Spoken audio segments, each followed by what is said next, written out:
kolonga mapona repoussana. Wana zo poussana. Betela maboko makasi maboko makasi maboko makasi maboko makasi.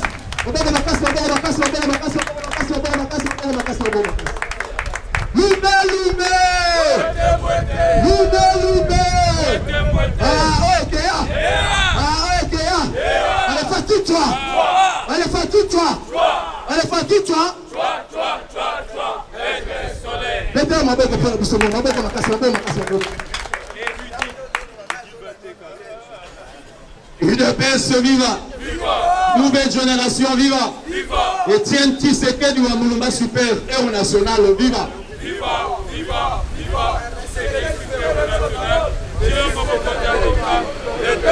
UDPS. UDPS. Le parti du peuple. Le parti de la majorité. Le parti de l'excellence. Les partis au pouvoir, les partis qui font peur lorsque l'UDPS tombe.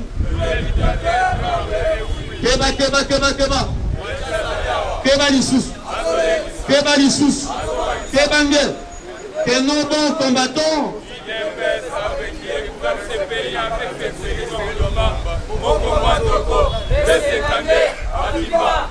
Fatibé, Fatibé, Fatibé. Merci, bonjour. Comment on a vu les bien. Quand on se voit comme ça, c'est ça la famille UDPS. C'est ça la famille congolaise. C'est la République démocratique du Congo qui gagne. Grand bonjour au chef de l'État. C'est la personne en mode parce que Félix Oleki ici. Nous sommes là, c'est que les amis. Nous sommes en mode. Nous sommes là. Grand, gros, hauteur, grandeur, profondeur, largeur. Je dis aussi bonjour à la première dame, la distinguée Denise Nakero Tshisekedi. Rien à faire. Maman, rien à dire. Parce que il va devoir à domicile. Il faut ça nini. Mais aux alara, nos salara nini. Elle est là, elle apprend beaucoup. L'obi n'a pas la première dame. Apprendre déjà. Parce que c'est une leçon. Moi, ça m'a elle réfléchit. Elle donne des idées. C'est la première conseillère du chef. Et c'est la première dame. Je dis la maman, la première maman au Congo. Elle dit ce qu'on fait, tu as pas la nation, ma papa, qui la bango bien. La maman a fait pour l'amboula, mais pas la pour l'amboula. Ça toujours. Et la paix se vivant. Grand bonjour, nom de père, nom de mère. Mais il est congolais, il est ici au Congo. Je ne dis pas congolais, mais au Congo. Abed Achou, je te dis bonjour. Pourquoi je te salue? Parce que toi au moins, tu reconnais que tu n'es ni de père, ni de mère, mais tu es au Congo. Aujourd'hui, on va me souster. On a comme la présidence. Nous, la présidence, tu as un problème de vue. Et dans l'imminence, la présidence, problème de vue. Et on a quand même la Congo à l'époque de Kabila, on met nous dans la police, parce qu'il y a une armée. Mais ça problème, après un problème de vue, après un problème de la peau. Vue et ça problématique, peau et ça problématique. Les militaires, à 400 rides. Autant dans la même Bible. Même lorsqu'on te castre, c'est un problème sérieux. Alors il faut aux ala aux aguets. Et d'après c'est libre. Bonjour à tous mes papas, tous combattants. Oui, je te salue toi, number one. Le numéro national international, code RC 486. Bonjour. Je dis bonjour à l'administrateur Abdoul que j'aime beaucoup parce que moi son mogo, ce que tu fais, c'est un grand boulot. On t'a félicité à partir de l'Allemagne, la Suisse et puis les États-Unis. La Pessi Mbotete. La Pessi Mbotete. Maman appelle le Bouta Basali. Le Kola Owana. Oh, non, c'est fille ma souris. Et la Pessi vivant. Non, mais on a quelle, hein? Faut comprendre. Il y a des choses en Congo et belé au Kangabino. Ndenge bosa la président bagé la peau de banane, là bâton dans le roue. To Kangisabino, Kalamingite. Webi IDPS qui est IDPS à Zaraola Mtafaina, mais sur la télémie. Et nous tout le monde a union sacrée, IDPS à Salibinoni. Tout le monde a mis à IDPS. Pourquoi on a créé ça? Pourquoi? Lorsqu'on combattait, pourquoi il y a un qui était au coup, on a mis ça par Maya au Pélé. Mais oui. Les autres aussi pouvoir, IDPS. Union sacrée. On soit bon. À la minute, vous regrettez parce que aucune élection, pas de concurrents. Elle vole tous les jours. Des robots sont sondage. Félix n'a pas 40%. Non, c'est faux. Bon, tu n'as même merci. Félix n'a pas 50%. C'est faux. Lorsque quelqu'un n'a pas de concurrent, il a le pourcentage. Et d'après c'est vivant. Pour ce moment, hier, au Bimana, on a 0,000001. Combien de voix? Lorsque tu as 0,001, combien de voix? Moins de 500. Nangiringi a 3 voix. Nangiringi a 3 voix. Son nom est présent comme Nangiringi 3 voix. Combien de 3 voix? C'était honteux, comme a dit mon vieux. Et d'après c'est vivant. Viva. Tout ça, on a une nouvelle pour dire. Tout ça, on a quoi la police? Commandant, t'as la bien. T'as m'envoyé les Canadiens là. Moi, j'aimerais que tu es commandant de la ville. Il y a un gouverneur de la ville. Au conseil de la paix, forcing au carrière. Parce que ce qui fait une mobile dans la ville de Kinshasa. Oh, il y a aussi dans la ville de Kinshasa. Il y a un commandant de la ville. Oh, il y a la ville, il y a des infiltrés. Oh, il y a un moment sans pardon. On a tué même des éléments de la police. Vous avez l'image, pas seulement les policiers, mon Kingo. Mais il y a un commandant, c'est ton élément. Comment tu peux accepter que les éléments n'a qu'à ta ville pendant qu'il y a aussi un gouverneur? Le gouverneur est le représentant du chef, mais lorsqu'il ne fait absolument rien, ton rapport, tu l'arrêtes, tu donnes rapport. Si. Il y a autant les lignes, ça tient pas de drapeau, nous sommes ACP, on a pour rien. Ah, si on a des villes, on est à l'aise. Ce matin, il a plu. Viens ici, tu verras les lacs ici. Lac Ngobila, lac Okuna, comme on a un sur un lac, on a ville, vraiment un hôtel de ville. Et la ville est noire. Combattant, même Sabino, il faut déjà ici. Moi, DG Asnel doit être arrêté. DG Richnezo, arrêté. Le gouverneur Basla, arrêté. C'est une complicité. Je vous l'ai dit, on coupe l'eau, on interrompt l'électricité, on remet l'eau dans des heures tardives, lorsqu'il fait encore Bakatina courant, Moulili, Babinisi Maï, pendant qu'il n'y a pas d'eau. Il faut que Babima Batoka Maï. À ce moment, et la police et les colonels maintenant sont en œuvre. Les colonels viennent de piller, violer même les filles, vont au Toka Maï. Mais au moment où on a un moment pour courir, et dans le côté où on peut payer des attentes sur un moment inutile. Et d'après c'est vivre. Et d'après c'est vivre. Cette complicité, cette manie, ça ne donne pas de voix au président de la République. Souvent, quand Afatia s'est élodé, Bolinga s'est la binoni, la toilette publique, pendant que on met ça là, qu'on souba la binoni, on a bazar, on souba nanzela sans même demander. Donc, la personne était un populaire, on pissait dans la balabala. Et d'après c'est libre. Maintenant, on donne un rapport. On dit que Bisso, si ma quota Bisso, n'a pas la Woman Watch. Les parlementaires, les dénonciateurs. Pourquoi tout ce qu'on dénonce, ça s'avère vrai? Il y a un moment, à une époque donnée, on nous a même suspendus. Vous voyez pas qu'à gravité à suspension au Parlement. C'est gravité dans le monde. Tant que si on a un parlement, on doit être impélé, infiltré. Parce que même que là, c'est dénoncer Bango, et ça, c'était à l'époque où on a dénoncé même une Rwandaise qui habitait ici. Partout, parce que nous dénonçons. Olé Bango, soit comme un Moutolobaka, un négligaka. Nous, lorsqu'on dénonce, on peut faire Bango par information. Je vous dis, oui, il y a un service de renseignement, il y a une information dans l'Ibanda. Et dans le cas de service de renseignement, la rumeur s'avère être vraie après les jours on vérifie. Les services ne rejettent pas, même les rumeurs ne rejettent pas en côté. Les services maintenant entrera dans l'action pour vérifier si ce qu'on a dit est vrai. Et d'après c'est vivant. Alors c'était aussi une erreur par rapport à nous lorsqu'on dénonçait. On peut savoir déjà ma cible pour ma climat. Il fallait que le service ait la rapidité. Les services de renseignement sont la vitesse. Quand déjà, ça va enquête pour vérifier l'information. Mais déjà, les gens qui ont dit, vous venez à Kangala qui a Mukamel, c'est au moins la Castel. Quand Amida a dénoncé, quand Amida a dénoncé, les services déjà Polanine, ce qui a mis la téléphone, Masawa Okima. Déjà, les services qui disent au Sagé. Tant que ça, le Bahawa, Bango Tchabazakuna va entourer. Mais pour coûter la Katialine, il y a fermé à Vitalka. Comprenez les services. Mais puis, soit tous ont regretté. Même le commandant de la police, pas perçu information. Qu'elle a vérifié, nada. Quand on a cité, il y a des soucis fictifs. Mais selon Nama, partout, on voit même des policiers en uniforme. Par policier, l'État est dit Bangote. Un policier, non, à un numéro mécanoté, mais à ça, on a tenu à s'y mettre armes en boca. Mais c'est souci. Pour cibler, pour vérifier, partout à Kinshasa, il y a des soucis. Et ces soucis commettent des bêtises. Dans ces soucis, on vole le peuple congolais.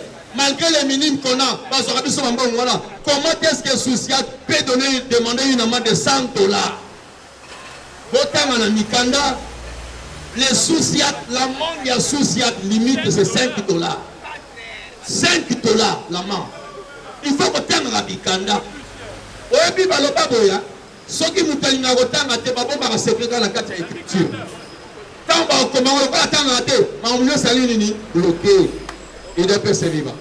Mais commandant, ville, quand on a un mission, si on est dans le secteur, on est plus au secteur.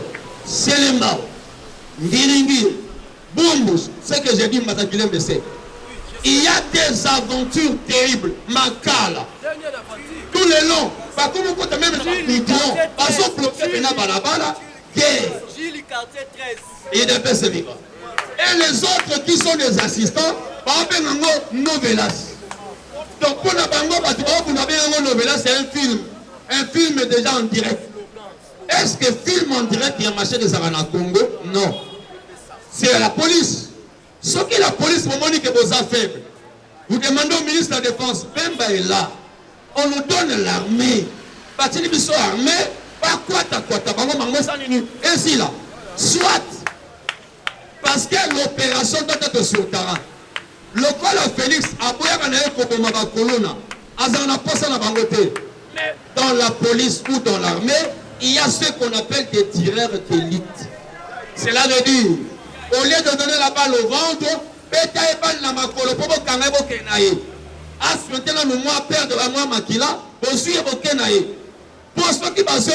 il faut les rendre des hymnates.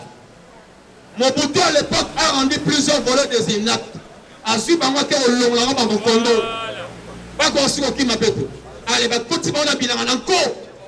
prenez-le,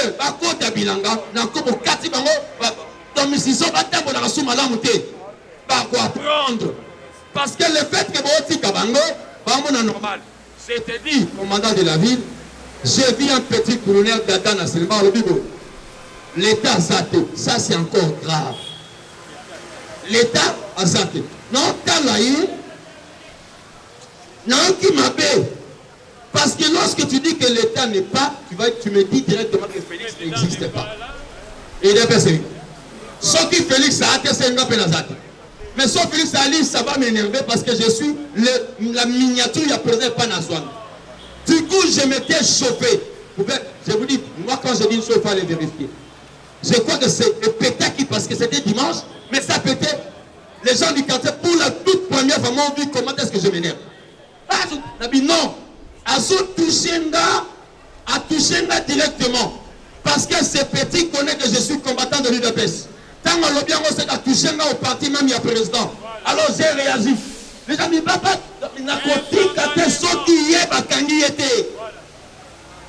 jusqu'à ce qu'on l'a fait fuir. Chaque combattant doit démontrer partout que nous sommes UDPS. Et que nous représentons le président Félix. UDPS est vivant. Malgré cela, même il n'y a pas autres alango comme information. Chers combattants, vérifiez bien les informations, ce que nous donnons ici. Je vous dis la vérité. Un des conseillers m'a dit une chose. J'ai aimé. Alors, beaucoup vu, mais là, on me pour tant ça. Si on parle d'une chose de Félix en bas, nous on doit monter sur le toit et crier à haute voix. Le soleil ne pèse pas bon dans côté. Il ne pèse pas. Mais Je remets aussi les propos du vieux Étienne. Alors, Baraboy, vous voyez pas les bâtiments échoués dans la marche. Vieux Étienne a Zandoto. Alors, au Congo, lorsque nous ferons entrer la démocratie, les Congolais ne marcheront plus jamais. UDPS est vivant. Lorsque UDPS installera la démocratie, au Congo, il n'y aura plus de marche parce que le peuple va marcher sous la démocratie. Est-ce que vous savez que nous sommes en démocratie au Congo? Oui. Ce qui est qui CNN, je crois, entre la voix de l'Amérique, M. Moko Azaka sénégalais, entre faille comme ça. Une émission. Alors, c'est bizarre. Un président au pouvoir, les opposants et les individus l'injurient au vie et au sud de tout le monde. Lui ne réagit pas. Pendant qu'il est présent, il a l'armée et la police. C'est ça la démocratie. Parce que les États-Unis, mais Félix leur apprend. Nous avons dit, nous sommes l'union pour la démocratie et le progrès social. L'union pour la démocratie. Tout ça, prendre la démocratie, même la marche, ils ont pété les plans. Et IDPS a programmé marche. Balobi na ye à côté, IDPS à côté. Tewana ezali you, ezali you DPS. Mais l'IDPS que moi je connais, sans que tu aies la marche à la télé, marche bandi malamongo.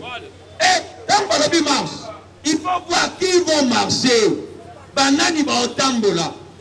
Et une contradiction en langage. Ba marcher parce que les philosophes va penser Bayoki Bango. Moi, je peux marcher et ça. Président chinois, au lobby boy, Nazoya Parlement, lobby na Tongo. Nazoya Parlement, lobby na Tongo. Même si l'Assemblée, lobby boy a été. Oh, si vous voyez Parlement, ça. Quand on le barapon, on a fait plus. Voyez, c'est Bango, vous avez marche lobby, mais Moutabi Maté. L'invitation du cœur, vous comprenez là. Lobby marche, il met Moutabi Maté. On peut dire des raisonnements. Donc, on a la vision de marche et ça. C'est la politique. Il faut comprendre les politiciens. Comme un monsieur qu'on avait doté dit que Nagoya n'a marche était dans Mestaroya, c'est quand le peuple a béni la terre, peuple a béni la terre, peuple a béni la leader. Peuple n'a pas rapport à soutenir la leader.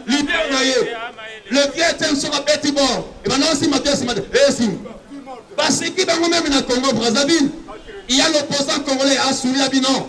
Et les Congolais qui a l'opposant congolais, pas ménager Malobana Bango dans l'acte na Bango.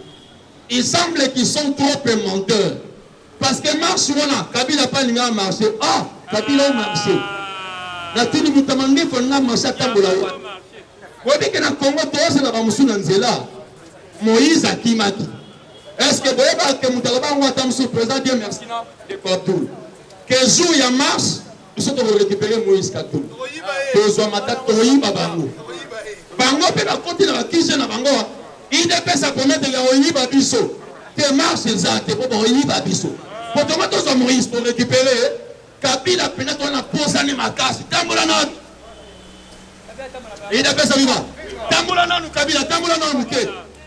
Netinga on a posé nos forts. Na yo ka tobeta ba de ma cause. Le pena ko beta tanga ko. La pena si à ma colo. Parce que bateau beta bango basa ba yuma. Na yuna sakaya zo la beta ba coup. On m'a donné le coup de pain. Mais yo ça moi na soldat. Comment tu sois yuma boy? C'est bizarre. Enfant militaire, mutu maka beta ma ko botali ka non. L'enfant militaire a ça la pensée mon na mutu. Moi je vous dis un militaire, surtout un policier, dans le bien policier, causez aussi par moi, parce que moi je ne suis pas un enfant policier, mais un enfant militaire. Si on me dit, on dresse, quelle que soit ta formation, et nous sommes militaires, je suis combattant. Les militaires sont pas combattants. Dans 4 mois combattant, il y a aussi un mot le combat. Tobunda, il y a un mot de il faut que Bunda. J'ai été dans le bar de l'Oromoko. Le lot, c'est que vous ne comprenez pas. Combattant, c'est vous qui avez lâché. Ceux qui combattent continuent à pouvoir, à combattre 2 à 3 combats. 1. Le combat de la conservation du pouvoir. Parce que ce vient. Vous avez une conquête, c'est qu'il faut conserver le pouvoir. Les combats de l'homme qui était sorti, qui vient encore revenir. Il est passé vivant. nde bakabila ozonga eya sur combat po azonga te akende libela le combat ya bato bakota mpe na pouvoir loka bavayu mais chose grave na moto alinga zonga na alinga kota baza baétranger yango biso tokoconserve ka pouvoir donc conserver ça pouvoir c'est aussi un combat donc makoki obimisaki ntango olingo sa conquête à pouvoir il faut to doubler to tripler yango osobate nango oyo akota te oyo mpe aya susu te UDPS viva c'est ça notre pouvoir. Je suis par ici pour dire merci à tout le monde, merci à vous, nous sommes lundi, merci à vous tous. Moi je vous dis un grand merci parce que vous m'avez soutenu pendant que j'étais malade. J'ai repris, je suis à 90% de force physique. J'ai dit merci à tous mes papas, à tous mes grands frères. Merci.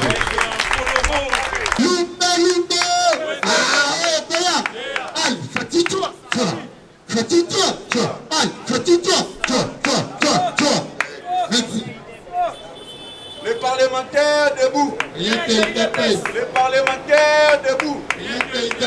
Les parlementaires debout. Bonjour à tous. Bonjour. IDPS viva. Viva. Fatibé. Ok, merci beaucoup. Lelo vraiment na kozala pire ma politique. IDPS viva. Donc il y a un événement où il y a le 13. Il y a qui opposition. Basa la marche na bango contre le pouvoir actuel. IDPS viva. Il y a liboso que Sengeli Boyeba, tozalaki déjà encerclé. IDPS viva. Marche wana déjà plein déjà à mabe salemaki. Pourquoi Mobila alobaki et salema samedi te apusa kango le 18. Eza non Mobila yemo kone muta décida ki bongo non. Eza nde eutaki likolo. IDPS viva. Moïse Katumbi ayaki bakabiliste tout batuana nyoso bapesaki déjà ba jeune ba machette bozoyoka makambo ezoleka na maluku wana baza mpe na kati oyo bango ke makambo mpe elekaka na este bazali na kati. Le président de la république alobi akodialogue na ba M23 te nde bomoni ezali origine ya marche wana mais bazoloba na bino vérité te. IDPS viva. C'est parce que le chef de l'État a bloqué makambo na bango nyoso na este. Maintenant, plan à Bango Salema Kiboé. Comme le président de la République Azalaki Libanda, Balinga Babeta Babiloko na Bango en soi-disant coup d'État. Mais bien Marobo Mituna, pourquoi les jours marche Sengela qui est Salema, Baboy Yango directement le président de la République Azalaki pourquoi? Il est pas vivant. C'est parce que ba plan à Bango Yamabe et Zalaki pour na mokolo ya le 13. Maintenant, si ko lisanga bonganga, ayebaki déjà position à Bango Nyoso. Ametaki bango en défi, ayebisi bango boy. Bosali makelele pendant 3 semaines. Pour la marche. Mais tozo c'est la paix marche en opé le 13. Et ça les. Ceux qui marchent et ça les mités. Les ali kolakisaki en République démocratique du Congo opposition et ça. Il n'est pas vivant. Alors zana muto ya zana bokonzi Félix. Il y a une idéologie, stratégie, pédagogique, il y a marche. Il est pas si vivant. Maintenant, de l'autre côté, tu as Franck Diongo. Et c'est Gali Boyeba, Franck Diongo a de Kier à 100% à l'opposition. Ayebi bien que l'opposition est à ma capacité. L'opposition est côté de la félicité. Mais Franck Diongo Andima a été la chef de l'État Makelele pour Atikali qu'on soit posté. Franck Diongo abundissera chef de l'État. Non parce que chef de l'État est Salamabé. Non. Abundissera chef de l'État pour Alukaka payer pas son poste. Il est pas si vivant. Maintenant, c'est quoi?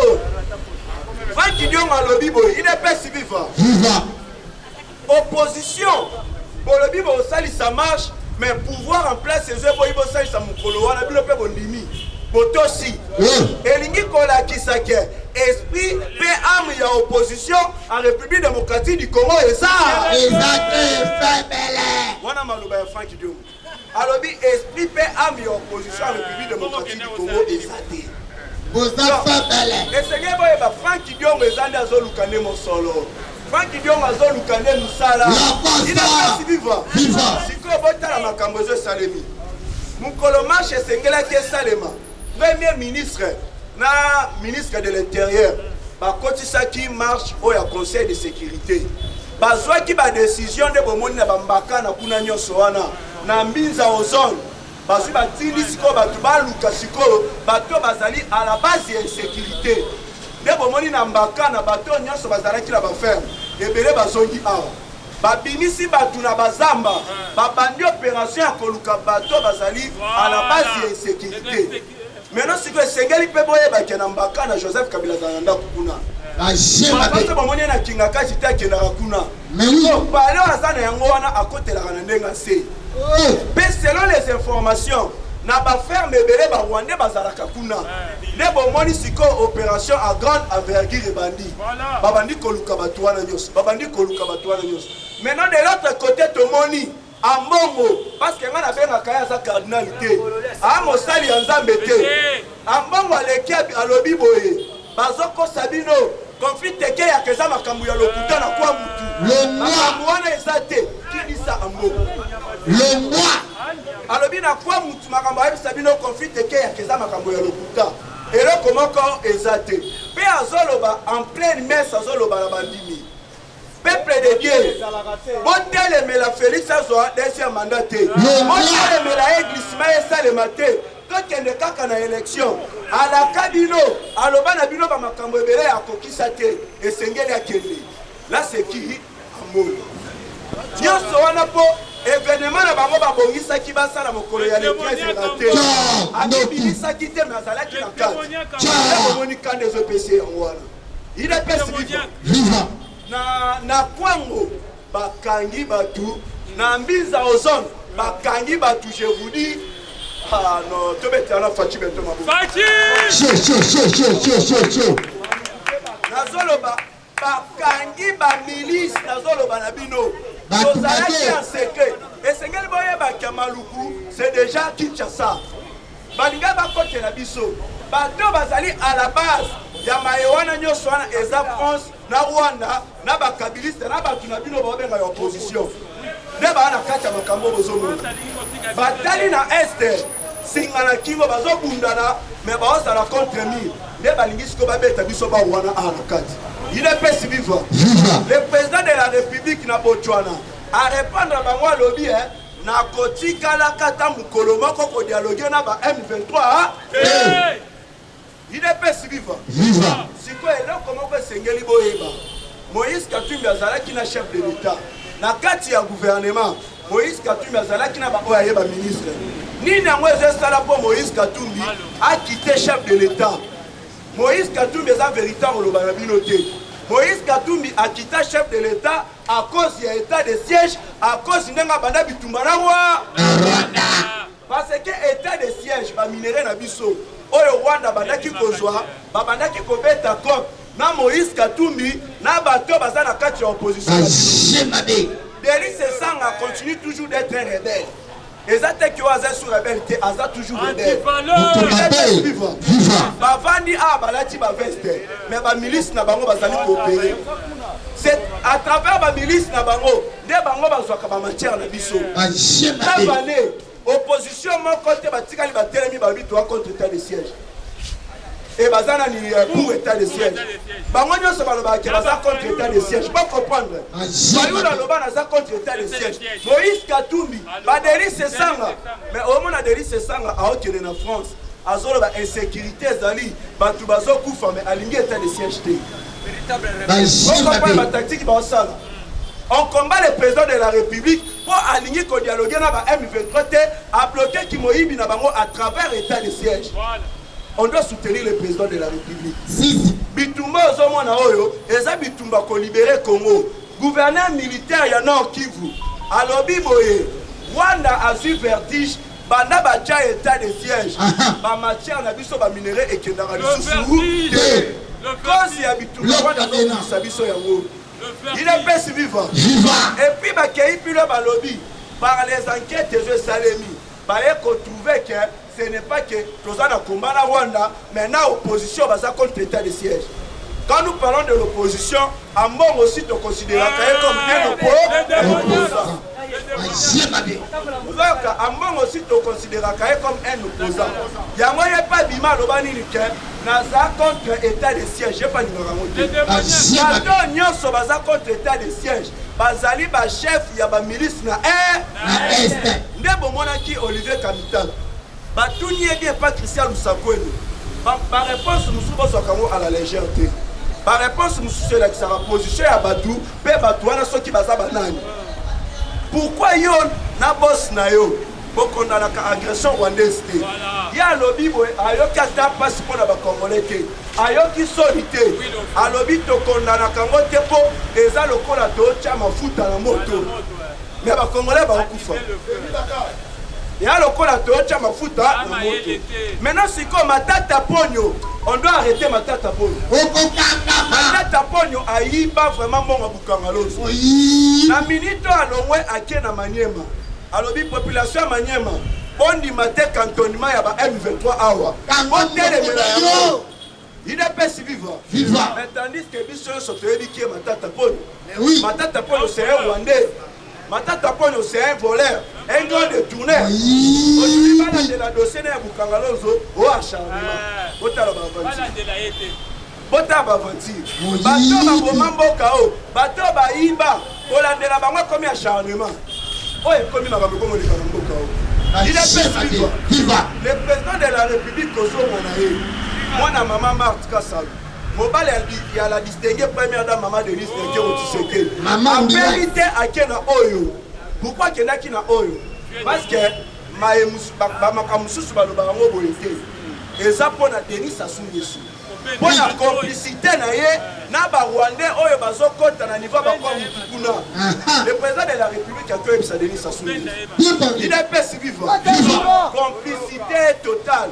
La République démocratique du Congo toza biso moko ba pays voisin la biso bazolinga biso te. C'est pour cela Jean-Pierre Bemba est chef de l'État. Ba pays Afrique de l'Est wana na yebi fonctionnement na bango malamu yo pesanga kaka pouvoir nyonso et ase wana alongwa comme ça na moko na sa charger na makambu nyonso bobetela Jean-Pierre Bemba maboko IDPS viva na minute eloko esekisi ngai lisanga bonganga akei kosigner charte ya union sacrée alobi ye na disson bakoti na union sacrée mpona kopesa chef de l'état deuxième mandat lisanga longwa ndokito IDPS viva ota l'opposition otali ke non singa na kingo tokoka te toya mbangu awa IDPS viva yango nayebisaki bino esengeli tofongola mayele na biso to raisonner malamu union sacrée eza mpona kopesa Faci Beto deuxième mandat mais majorité te IDPS viva oyebi place ya badepute omona vraimen Bemba vraimen na IDPS mpe tobunda poto nani Vital Kamerhe na IDPS tobunda baati lukwebo mboso tokobunda kota badepute parce que bayebi ke IDPS soki azwi majorité wana bango nyonso badindi union sacrée mpe kozala lisusu IDPS viva mpe kaka union sacrée ozomona wana deuxième mandat ka chef de l'état so azwi deuxième mandat na oyo ekoya mpe bitumba bango nyonso baluka baposition mais biso towana mposa toyeba mpe badepute na biso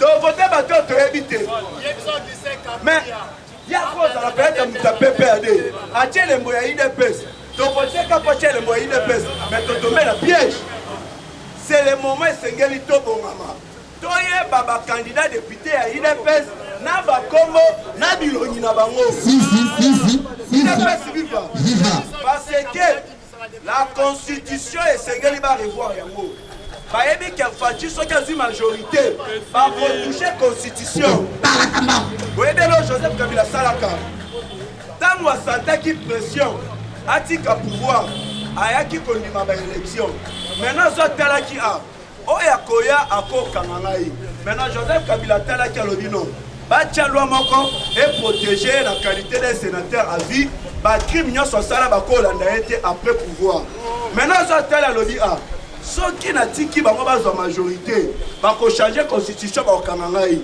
nde bomoni ke Corneille Nangaa anoma badepute mpo baprotege constitution bakoya bango nyonso na union sacrée mais kosimba constitution bakosimba te ata bolobi balobi ata chef de l'état pesi bango bambongo bakosimba constitution te parce que bayebi ke soki balobi barevoir constitution Joseph Kabila sera livré à la justice. Il est pas si vivant. Pourquoi dans le lobby et c'est que tu es papa ou yabiso va député. Pour bitumbe cause à la quota majorité. Parce que cette majorité, il y a mon aime te costa là-bas revoir constitution. Si, bien parlé. Boloba Kabila ba kangae. Félix Kanga Kabila. Majorité n'aime te kokangisa Kabila. Sauf Fachi Batazu majorité. Il y a mon aime te kokangisa Joseph Kabila. Alors c'est le moment il dépêche tout bon maman. Baba député la biso. Ben na minute na zolo banabino. Dozo senga na justice à mboka na biso. Ba kotisi ba infiltré na kati ya force du progrès. Ba kuluna ba rebelle ba koti na kati ya force du progrès. Ba misusu ba koma koti na batu na bandaku ba sali des ordres aux forces du progrès. Ba jemabe. Koti na ba bilongi ya force du progrès ya Mikolo. Na tangu ya Etienne. Est-ce que ça bilongi moko? Bomoni le règne quand il va la pour saluer le président de la République. Déjà on a force du progrès. Asimeli Moutoumachette, Azor Bangaï force du progrès. Parce que Ebi qui est le force du progrès, Ebi qui est du progrès à la Kawapina, il est c'est directement le chef de l'État. Il y a moto segui na ba service na biso. IDPS est parti à violence. On a causé la violence. On a de l'IDPS. On a la force du progrès. Merci beaucoup tout le monde. Merci.